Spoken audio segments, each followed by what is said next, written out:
Ayan po mga kabida, tila dumarami na po yung mga dating opisyal po ng PNP no, na naglabas po ng kanila pong saloobin po mga kabida. Okay, laban po dito sa Quadcom dahil sa ginawa po nila kay Colonel Hector Grijaldo po mga kabida.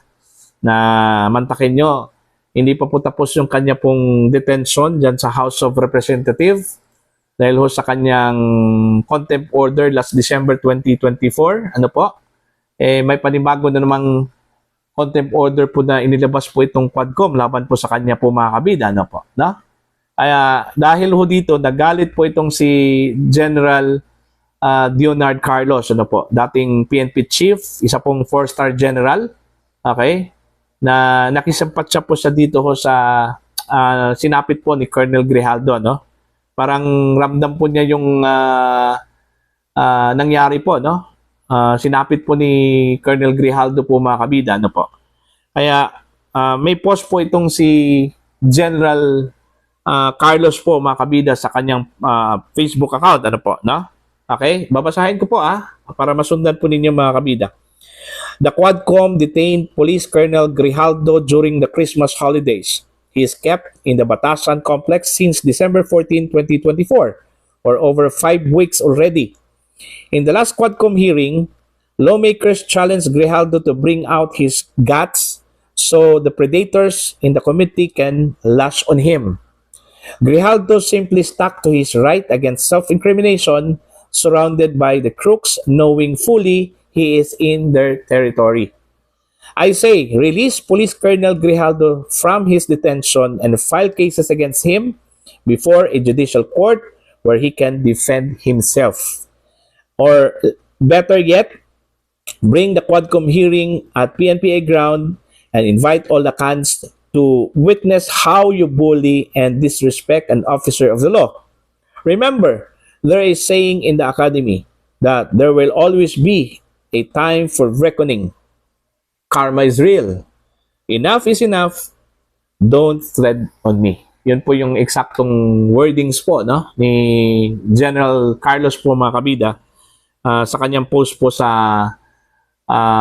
Facebook account So dito pa lang mararamdaman mo yung kanya pong puot at galit sa sinapit po ni Colonel Grijaldo sa kamay po ng mga miyembro ng Quadcom Yung kanyang term na ginamit po, disrespect an officer of the law. Matindi po ito, Tsaka ito pong enough is enough, para bang hindi ko na kaya ito, Yung ginawa po nila, Okay? Don't tread on me.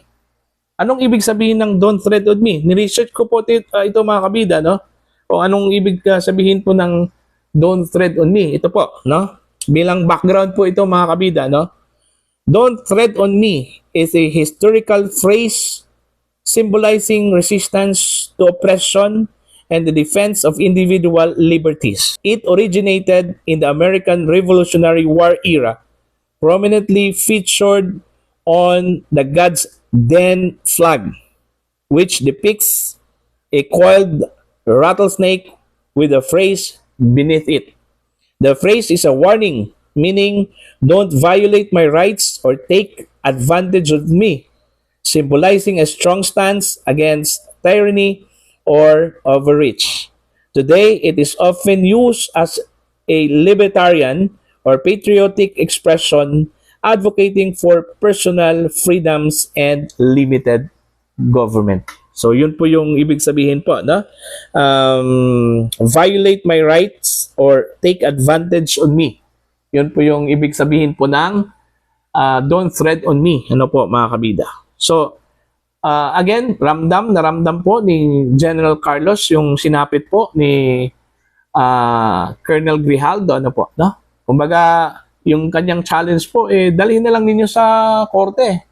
Sampahan na lang po ninyo ng kaso yun, Kung may mga kaso po kayo, may ebidensya po kayo, sampahan po ninyo ng kaso para at least man lang doon sa court madedefend ni Colonel Grijaldo yung kanyang sarili po. Hindi po gaya dyan sa Quadcom Mas matindi pa yung Quadcom na hindi korte po mga kabida. Hindi wala hong kakayahan po yung kanila pong mga resource persons, no? Itong kanila pong mga witnesses na i-defend yung kanila pong sarili, no?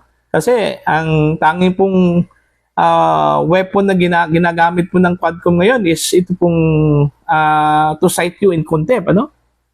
So wala ka talagang laban dyan, ano? So mas mabuti pa doon sa court kasi bibigyan ka talaga ng day in court, no? Yung panahon mo na magsalita, panahon mo na i-defend yung sarili mo, no? Okay? Kung hindi kaya yan ng Quadcom, ito pang isang challenge po ni General Carlos. Dalhin nyo doon ho sa PNPA ground yung inyong hearing, ano? Yung inyong pagdinig. Doon nyo gagawin sa PNPA ground. Okay? Para naman po ma-witness po ng mga lakans. Ito pong mga graduates po ng PNPA, ano? Ito pong mga cadets po ng PNPA.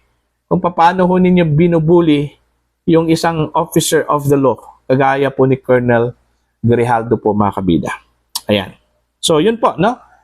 Itong si General Carlos, pangalawang PNP o former PNP chief na po itong nag-react po ngayon, ano? Laban po dito sa Quadcom. Unang nag-react po ay ito pong si Senator Bato de la Rosa. Nung first time po na isinight in contempt po itong si Colonel Grijaldo, mga kabida, nung December, no? Galit na galit din itong si Senator de la Rosa sa ginawa po ng Quadcom. At this time, pangalawang pagkakataon po, ito pong si General Carlos po naglabas po ng kanyang saloobin. Ano po, na? So, ilang pang mga dating PNP chief at officers ng Philippine National Police, no, ang maglabas po ng kanila pong saloobin, no? In defense po dito po kay Colonel Grijaldo, ano po, no? So, titingnan na lang po natin ito, mga kabida, kung ano po yung mangyayari po dito, no? Ang tanong po dito, ilang miyembro, ilang opisyal po ng PNP ang maglabas po ng kanila pong saloobin po, mga kabida, laban po dito sa ginawa po ng Quadcom, ano po, laban po kay Colonel Grijaldo, no? Ang problema lang kasi ho dito ngayon, wala pong naglakas po ng loob na questionin po itong kanila pong ginawa no? Sa Korte Suprema. Okay? Walang naglakas ng loob. I don't know kung ano pong nangyari po sa kanila po, mga kabida, no? Like for example, ito, no, nangyari po kay Colonel Grijaldo. Kahit man lang ito pong si Colonel Grijaldo magpetisyon po sa Korte Suprema. So, ilang pang mga dating PNP chief at officers ng Philippine National Police, no, ang maglabas po ng kanila pong saloobin, no? In defense po dito po kay Colonel Grijaldo, ano po, no? Marami pa po siguro, no?